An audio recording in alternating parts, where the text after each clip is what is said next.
Hey everybody, this is Chris Watson and Jason Hennessy from Everspark Interactive. We hope everyone's doing really well. Jason and I thought we would get together and give you sort of an update, State of the Union, if you will. There's been a lot of changes with Google over the last quarter, and part of the challenge of being an SEO company is that when these changes happen, it's not as though we can move immediately. We tend to need at least a 3-month window of time to be able to test different things out and see what's working and see what's not working.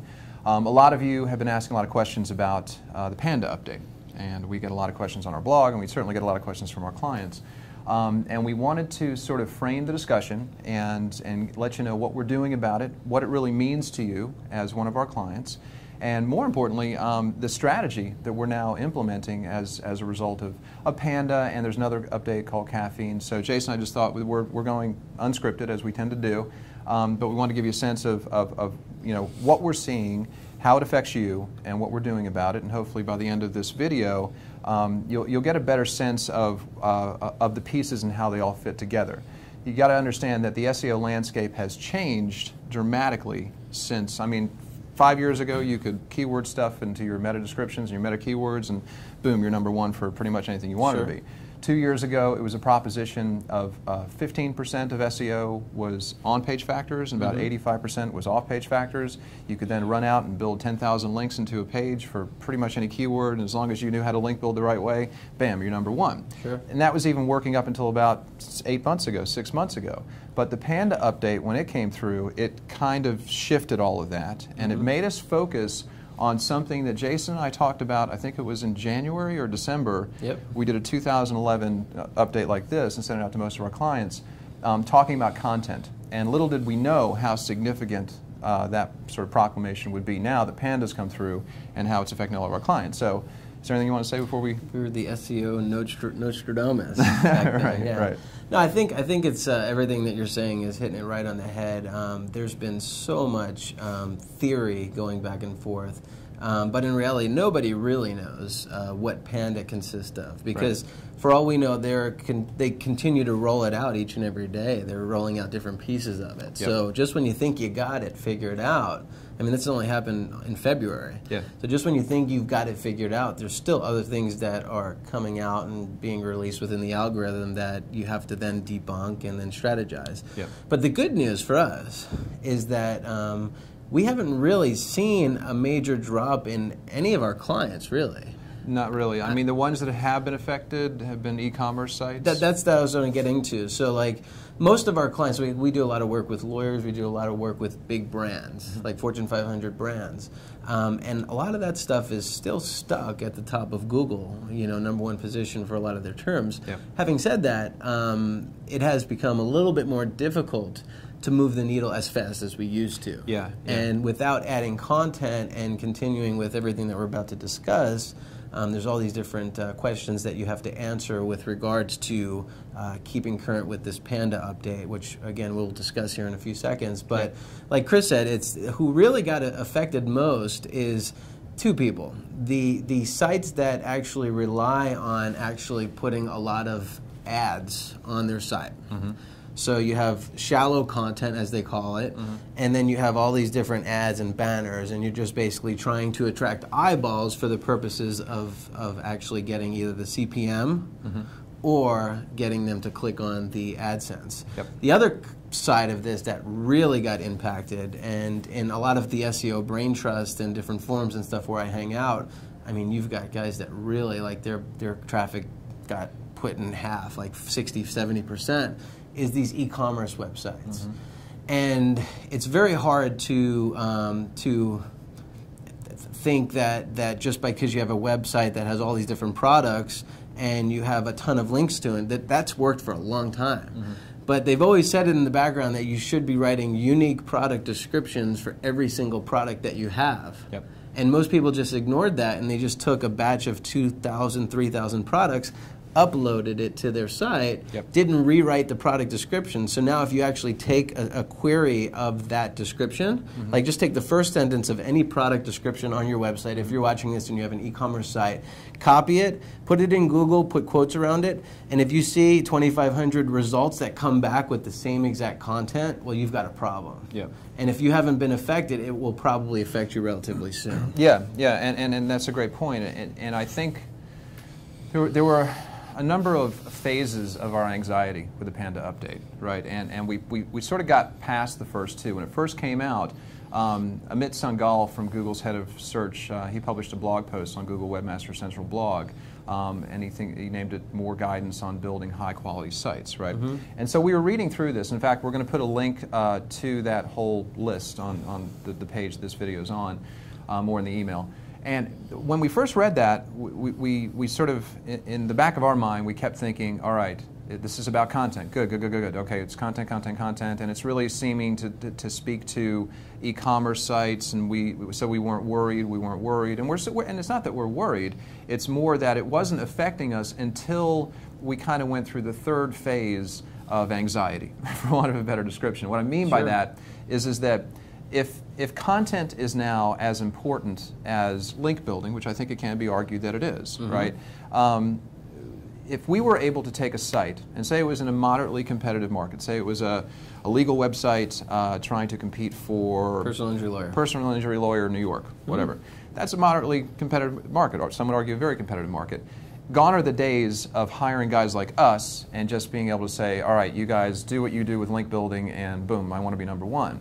Right, so we started to realize, because the methodology that we were using up until, what, 2 months ago, it just, as Jason said before, it wasn't climbing as fast as it was in previous months and years. So that's when we really started looking deeper into Google Panda and what it really meant for our clients, and more to the point, what it means to us and what we can deliver to our clients by way of a service. So it's important that you understand that, you know, when we built this company, we kind of built it on a metric of, you pay us X number of dollars and you get X number of links built for you, right? Going back to the 15 and 85% proposition, because that's what worked, right? Of course, it's how you build links. It's not, you can't just go out and hire people to build links who don't know what they're doing. You have to know what you're doing. That still applies, right? But now what we're doing is we're talking about a proposition that we're calling the 20, 30, 30, 10, 10 proposition. And it sounds unnecessarily complicated. What we mean by it is that 20% of your SEO is about on-page factors. Okay, so it's about your title tags, it's about your meta descriptions, it's about all that stuff that we've been doing anyhow. It's still important. 30% of your SEO is about link building, and now not just normal link building. All the more relevant now is relevance and trust links, making sure that you're building links on properties it's really well thought out. You can't go build a link on an irrelevant site and expect it to have any impact on your site. So we're hard at work on that. We have a whole methodology in terms of how we do that. But the new parts of our system is another 30%, which is dedicated to content. Another 10%, which is dedicated to another Google update, which came out about, I want to say a year ago, maybe 9 months ago, called Google Caffeine. Which has a lot to do with speed. Yes. Speed as well. You want to make sure that your site is very fast and your servers are fast. Yes. But also the social media play too. That's right. That's right. So you can't not play in social media. I mean, you'll hear a lot of noise out there about social media. You know, we've been in many meetings with social media experts, and we've yet to really be particularly impressed with any real results. Not saying social media doesn't work, but we live in a world of SEO. We live in a world of what affects top rankings. But what we know for a fact is that there has to be some kind of participation from your company on social media. And the challenge is engaging with Twitter and Facebook and LinkedIn on a daily basis and trying to friend 1,000 people and trying to tweet 2 times a day about your topic. You run out of things to talk about, right? It's kind of a pain. So we're going to get into how we solve that, but it's a significant part of it. It's but only 10%, but we're recommending all of our clients do it. And the other 10%, keeping in mind this is a new paradigm, right? This is a new structure. 20, 30, 30, 10, 10. The last 10 is what we're calling the unknown. For instance, Jason just went to a seminar in San Diego and found out a new methodology for link building that we're fairly certain is going to work, but it could work for 3 months and then it might not work at all. So the job of an SEO company is to understand, test things, shift their methodology and then see what's the latest thing that's working. And Jason's sort of is really the guy that does that in our company. You want to talk a little bit about that new methodology? Well, I mean, it has a lot to do with one, building relationships, because it's not all about just going out and commenting on people's blogs and you know, writing form signatures, and you know, a lot of that stuff worked back, you know, in the day, and it still continues to work as long as it's relevant. But there are different things that we're doing now. Like, for instance, we are leveraging the DMOZ platform. DMOZ is the open source directory that you can find at, I believe it's DMOZ if you just do that in the search engine if you're not familiar with that.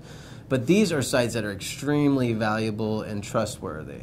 So one of the things is actually reaching out and finding associations that are relevant to a particular category or service of a client that we're working with. Sure. Finding who are the associations, reaching out to them on your behalf, and getting actual listings within these associations. Also making, reaching out to other sites in the industry and doing guest blogging posts. There's so many other things that we're going to be doing, leveraging with regards to link building, but it's not necessarily as just dropping links in places. We're going to be doing a lot more hand-holding and relationship building of links. Yes, yeah. And do you think it's safe to say, somewhat of a loaded question, I guess, but do you think it's safe to say that gone are the days of hiring us to go out and build 1,000 links? That link numbers are going to go down because they're going to be a lot more strategic about, I mean, ultimately what all of this is about isn't to fill up your day with a bunch of explanation, right? We're very clear about what our job is, and our job is to get you to the top ranking positions on Google and Bing and Yahoo. Increase traffic. And to increase traffic to your company, and when they get there, to make sure that they convert. So when we're on the verge, we believe we're on the verge of something that very few SEOs in the world have worked out, and now we're going to be putting into play. So with that, let me just sort of explain what we're doing. It's not a question of us sort of making these decrees from on high and saying, so you need to work content into your methodology, or you need to have a bigger social media footprint. We're actually doing it. As we speak, our staff, we've reassigned everybody. We still have the link building team. We still have the link manager. Most of you would know Mike, who's our head of project management. You know, he's still working with all of the link builders, but we're now going into a process that takes care of that really significant, or two significant parts: the content and the caffeine social media footprint. Let me just explain what that means. Again, keeping in mind, and I urge you to read Annette Singal's 23. Yeah, I'd like tips. to talk about a couple of those too. Yeah, the 23 or 28 tips, something like that. The more you read that, the more you start to realize that it's not just about, hey, let's write a blog post. You know, here's a keyword. Great, let's write some easy to talk about topic, and you can tick that box and you're done with it. Okay, so you really have to consider the value of your contribution. Now, you know, this is Google saying, this is our perfect world. This is exactly what we want. And they're not going to get everything that's on their list, but it gives you an insight into what they're looking for. So we kind of have to stop and say to our clients, and certainly our staff, as the directors of your campaigns, that when our staff are going to be writing blog content for you, that yes, of course it has to be keyword centric, but it has to be well researched, it has to be a very well put together article, and very considered, and obviously it has to be unique content. And you know, everyone's different. We have about 50 clients, and you know, some of you are Fortune 500 companies, and some of you are smaller organizations that work locally. We have to bring to it a different sort of mindset every time we write blog content. So with that in mind, what we're doing is that if you've received this video, then you're also going to be getting examples of our blog writing for you. Okay, so some of you are going to say, great, now I don't have to worry about blog writing. Some of you are going to say, your staff are not going to write blogs for me. There's no chance that that's going to happen. That's okay. You know, we want to show you what we're talking about instead of just talking about it, right? So we put our staff to work. They're sending articles over to you. When you get this video, you'll also be getting attachments that will have your blog article submissions in it. So that at least starts to make inroads into content. Are 2 articles, 2 blog posts per week that are keyword centric enough to rank? Well, it depends on the keyword you're trying to rank for. If you're a local Atlanta business, that'll probably do it. If you're trying to compete for a national keyword, you're probably going to want more. But if you use this as your real content platform, great. Or if you use this as something of a guide in terms of what you need to be doing and how you need to be participating, and then we can up the ante. If you say to us, this is great, I want that times 10, well, we need to talk about how we can work that in. You know, we're starting here. We're then going to be considering your budget and how to work your budget in with the new process. Sure. And I just want to give just an example of this, because sometimes like you start thinking about all the theories and the processes and the facts and stuff that you miss the point sometimes. And I'm not saying you miss the point. I'm just saying sometimes in general people miss the point. Like, imagine if you were having a party. I'm just going to follow me here, if you will. Imagine you're having a party and it's a Super Bowl and you're inviting all your friends over and everybody's coming over, and then you stock the shelf. You stock the whole refrigerator with beer, right? So just imagine this is beer. Everybody's coming to you for beer, right? They've come to the party. They've come to the party. Beer? They want to get beer, right? Yeah, they know that Chris has the Good best friends, beer. huh? So just imagine that you've got this empty refrigerator, right? And you want to bring more. You want to get more friends to come and have beers with you. You like drinking with them. So just imagine that this beer is content, right? And your fridge is empty at the moment, right? But you want to get all these people to come back. So I mean, what I'm saying here is, like, right now, if your website, if you're not adding content to your website, your fridge is empty. So when your friends get there, there's going to be no beer for them. They'll leave. And they'll leave, right? They won't get there in the first place because they don't smell that beer, right? Search engines aren't picking up that beer. So it's a silly example, but it just proves the point that you want to be continuing to stock your fridge, your website with relevant content, so when people get there, the content is available every day. Google is just a big refrigerator, and you want to stock it with content. I mean, that's all it is. Without content, whether or not it's media content, text content, what have you, you are not going to get people to your website just because you're not feeding Google what they're looking for. Yeah, and I think where people get tripped up with that, and sometimes I even struggle with it a little bit from a concept perspective, is that if you already have a site that can be deemed to be a big site, it's very involved, it's got 10,000 pages, you got a lot of stuff up there. You know, Google always likes big sites over smaller sites, so there's that. But you know, don't think that your job is done, because you might think that you have a full fridge, but what you're really trying to do is impress the get another fridge, get 2 fridges, right? I mean, really. Sure, but you're trying to impress upon the Google spiders when they cache you the next time. It's not the same old stuff. It's something new. It's something new. It's something new. It's the reason, and many of you have heard us use this example. It's the reason why Google caches CNN.com like once every minute, because they knew that they know it's news and they know that there's something new. So be the CNN of your market, right? It don't get caught up on, and maybe this is advice for us as well, and we're certainly heeding it, we're not going to get caught up on, is this perfect? Don't wait for perfect. You got to make sure your voice is coherent. You got to make sure your voice is relevant.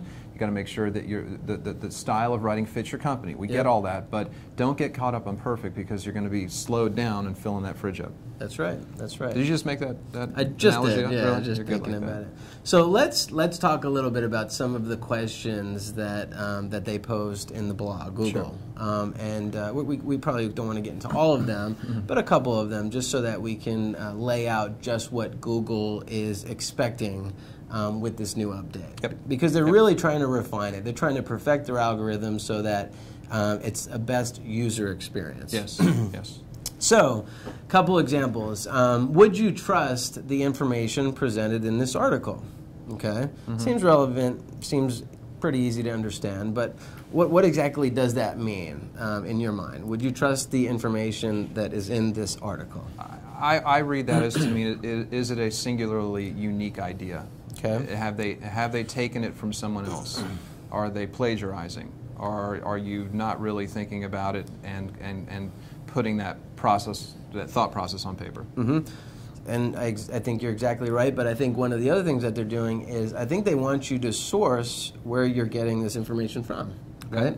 So like if you reference something from Wikipedia, put the link to Wikipedia in there. There you go. Right? Yep. Put that link in there. So whatever facts that you're putting out there, make sure that you're not just citing any site, your friend's site, just you're citing it. Cite sites that are actually important in Google's eyes. Yes. Sites with page rank 5, 6, 7. Look at the page rank of the site. Get your information. Start doing more fact finding. Because it wouldn't be fun if you went to CNN.com and they had information about a story that just ABC reports, yeah. Yeah, you know what I mean? Right. Like, it's just, they want to make sure that the content is actual factual. So put more links into there with Wikipedia and stuff like that. Yeah. Second one, is the article written by an expert or someone who knows the topic well? Or is it shallow in nature? Yeah, I mean, this is where a lot of the content farms got really slammed. They were reading from a playbook as though this playbook is the Bible of SEO and it's just always going to be here, right? And what they did, I won't name names, but they were hiring like hundreds, if not thousands, of bad writers, bloggers, or they're calling them bloggers, just for any kind of content. They didn't care, right? Just they saw that keyword gets 100,000 searches a month. I want to own that keyword, and they did it by attempting to rig the system with shallow content, which in some ways isn't really their fault. But you know, we like this update because it's saying that you got to be the real deal. Right? You can't just rank just because you happen to know someone who can write $7 articles, you know, and you can get 25 of them done per month or per week, and then all of a sudden, bam, you're #1. You have to know your stuff. Sure. And another thing into that same exact subject is a lot of times when people set up their WordPress blog, they don't actually assign themselves a name. It's always like posted by admin. Posted by admin. Right. So that actually hurts you because you're not a real person. So what I would recommend is when you set up your blog and you have people that are writing for you internally, include their name and make sure that you also have a link with, maybe put their picture there. When you click on their name, maybe have it take them to an About Us section about them with some of their, maybe their bio and what college they went to and where they studied, all about them, because Google is just tracing things, right? So they see it and they're going to say, okay, written by admin, okay, give them a negative, right? I mean, that's really what they're doing. That makes sense. However, if they get to your website and it says written by Chris Watson, and then it follows the link, and it goes to your bio page, and it reads it and scans it, and it sees that you actually have a link out to the university that you went to, and all the different associations that you belong to, and that there's a picture. And now remember, Google's even as smart as going out and actually like recognizing your face. So they're going to go out now, they're going to try and see, does your face appear? What do you connect with? Yeah, where else do you connect it? Then also include links to all of you, that person, the writers, social media footprint, their Twitter page, their Facebook page, all of that stuff. And we're going to attempt to lead by example with this. So the blog articles that you're going to be getting from us, the examples are going to be attempting to consider all of this in the mix. Again, if we're writing for you, then it's going to be written by one of our staff writers, but there will be relevance and link outs from the blog post itself in terms of the author and where we want Google to be paying attention. Again, remember, we're trying to make you the CNN of your industry, and that doesn't happen. This isn't a light switch, right? This is an involved process that really we need your help to be able to pull it off. Sure. Another big one. Would you be comfortable giving your credit card information to this site? Yeah, we talked a bit about that, and I really think that we got to read in between the lines here. And when we read that one, we thought, you know, it's not about is it a sturdy platform. It's not about whether or not, you know, it looks as though it can handle a transaction. What we're reading into this is that what separates the men from the boys, or at least from an SEO perspective, in e-commerce particularly, is trust factors, right? And so when you have a shopping cart and you're not working with one of the trust factors, then, and you want to just talk about what those are? Sure. So there's a couple. So the first thing is McAfee. Right? If you have a shopping cart, you want to make sure that you have somebody that's actually scanning your website for any malicious code on a daily basis. And that's what they do. And then they also even verify that you're part of their group with a link back from that site. So that's also a very powerful link. So that's one thing that you want to do. Other trust factors too. Do you put your guarantees in writing? So a lot of people sometimes they just put like free shipping, no hassle guarantee, but they're just images. Yep. right? You want to spell that stuff out in text so that Google can actually see it, your guarantees. Yep. Also, you want to put your same thing with the phone numbers in the right-hand corner. A lot of times they just put an image there. Put your real phone number, because if Google sees that actually there's a shopping cart here, but nobody can actually contact you, even though you have your phone number and it's an image, Google doesn't see that, so they're going to give you a negative score because your phone number is not listed, right? So there's all of these different trust factors that are important. Better Business Bureau, if you're part of the Better Business Bureau, exactly right. You know, Yep. put that on your site. And getting back to McAfee, you don't have to be an e-commerce site, because the McAfee trust symbol, it's really saying to Google, you care enough to tell people that you're not going to hurt their process, or that you're not going to hurt their computer, that you're free of viruses, malware, and all that kind of stuff. That that there's someone been looking over your shoulder. They really, I mean, we're reading into that, right? But the testing we've been doing, it seems as though McAfee is absolutely highly recommended, or something similar. If you don't have a McAfee account, we are now a reseller of McAfee. That's right, yep. And we can set that up for you. You get it at a discount, or we pass on the discount. We don't make any money on it. But again, it's all part of this relationship that we have with you, and trying to stay true to what our mandate is, which is to top rank you, but we need your participation. Is it McAfee or McAfee? McAfee. I think it's, what I said, McAfee? I think it's McAfee. I don't know. McAfee. Anyway, it's very important. Just get, I think it's based on the amount of page views that you get. Yeah, and there was another one that I just want to touch on, then we don't want to chew up too much of your time, that talks about, does this site have an unnatural number of articles about the same topic, just over and over and over and over, maybe changing a few paragraphs, or just changing also known as article spinning. Also known as article spinning, but it does mean that if we're trying to rank you for personal injury lawyer, where did we say before? New York, right? We do a blog post about that, and then the next day we do another blog post about that. That's fine, but if we're going to do that, then we also have to have a different angle, you know.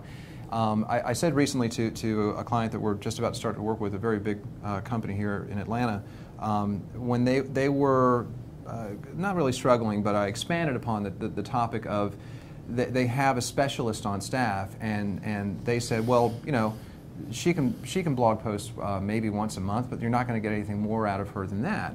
And I said, you're thinking about it the wrong way, right? The way you need to be thinking about it is that how many different ways can you describe this person? And I'm pretty sure it's more than just the one way you just described to me, right? I think it's probably like 200 times, or 200 ways in which you can describe this person. That's how you have to blog. If the person is a CPA, they're not just a CPA. If they're a bilingual CPA, a practicing accountant, then let's expand on that. Let's talk about that. Sure, let's look at the keyword list, and let's try to match those topics up, but it's really a process of thinking outside the box and bringing these characters to life. Right? If you're going to be the CNN of your industry, you have to look at your entire staff, you have to look at everything you do, you have to memorialize things, you have to tie it into news. It's a very involved process, but don't think of it in terms of, you know, this unit of people or staff or abilities that your company has equals one thing, there, we're done.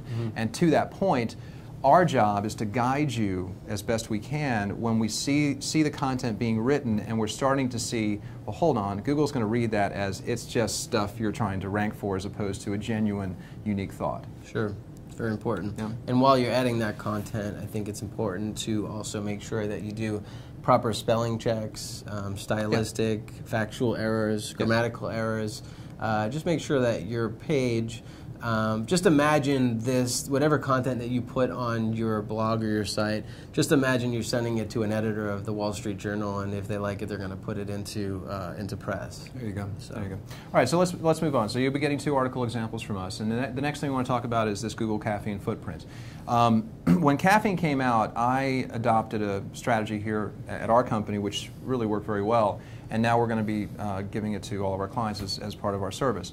We call it the Google Caffeine Dance, not for any particular reason other than I thought it's kind Chris of... likes to dance. I enjoy dancing. It fits, and what I mean by that is what I was saying before. You don't want to be tweeting 2 times or 3 times a day. I can't think of 2 or 3 new unique SEO concepts a day. right? I'm not that clever. Maybe you are, but I'm not that clever, right? So, but there's thousands of minds out there that are thinking about it and talking about it on a daily basis. So, you have to have an ability to tap into that, but it needs to not take up too much of your time. Okay, so what we're going to do, and what we've already started doing, again, if you get this video, you're also going to get, we're assigning 10 articles per week. And this is the way it's going to work. The first thing we do is we go to a news aggregation site and we search for news topics that are centric to your industry. Okay, if you're a lawyer, they're going to be legal news services. If we can find them, it's going to be about local legal news services or local legal news topics. And then we're going to take that story. So just remember, this is about your company participating, right? And Google wants to see that you are not necessarily mover and shaker, but at least you're part of the conversation. At least you're contributing in some way, shape, or form. Okay.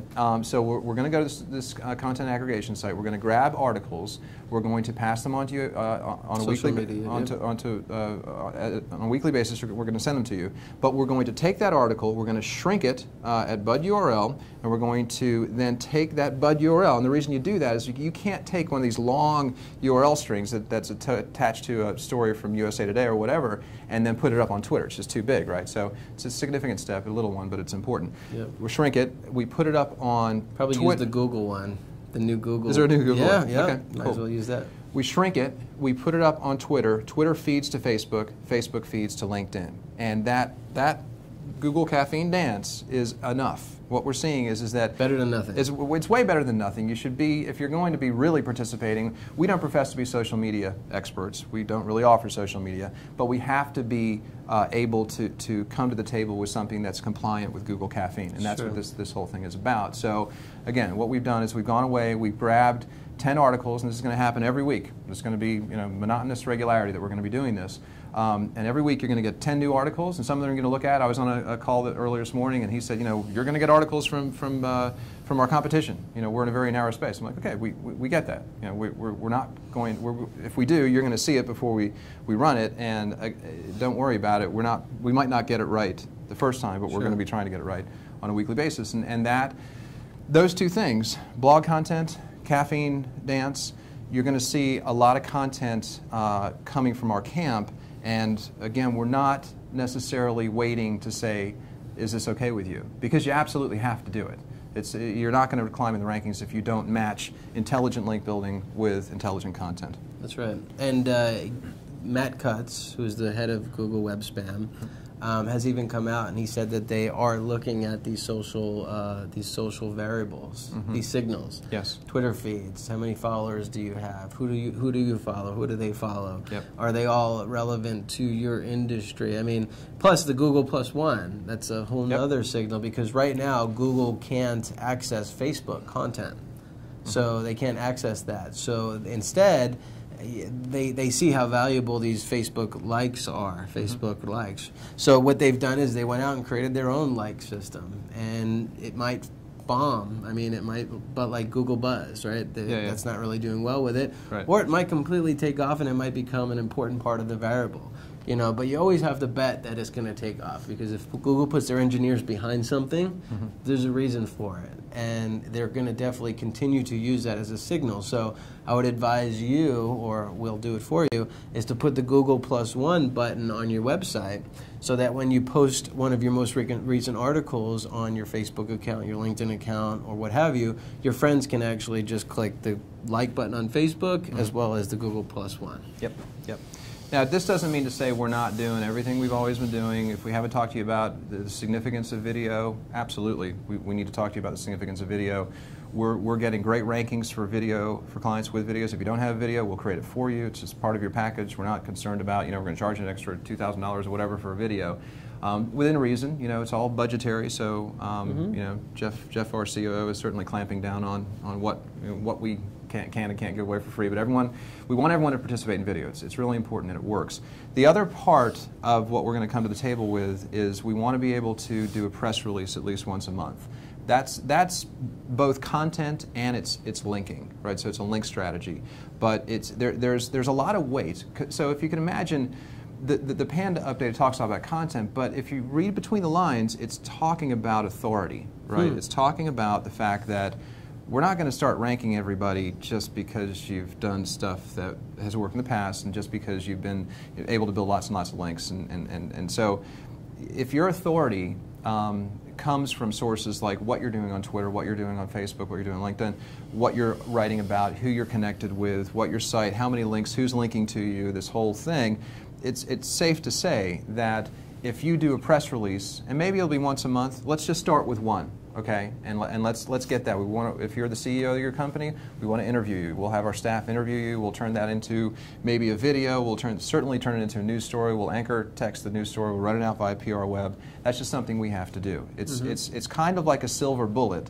that we want to use intelligently and sparingly. Again, if your budget allows for it, we can do one press release per month. Sure. If you're on a limited budget, we can at least start with one and talk about how we can go from there. And that ties back into something I was talking about earlier.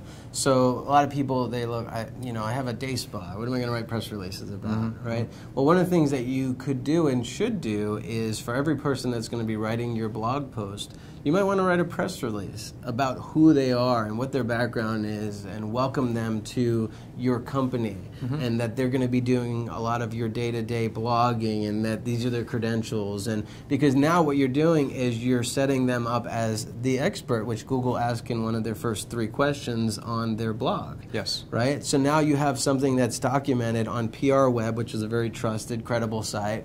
And then from PR Web, it starts to feed out to all of the other major big sites, like news sites and other things. Now, granted, I mean, you're not going to see it on CNN that you know Amy Smith was just hired as a blogger on this medical spa site. Depends on what Amy Smith's background is that you didn't know about. There you go.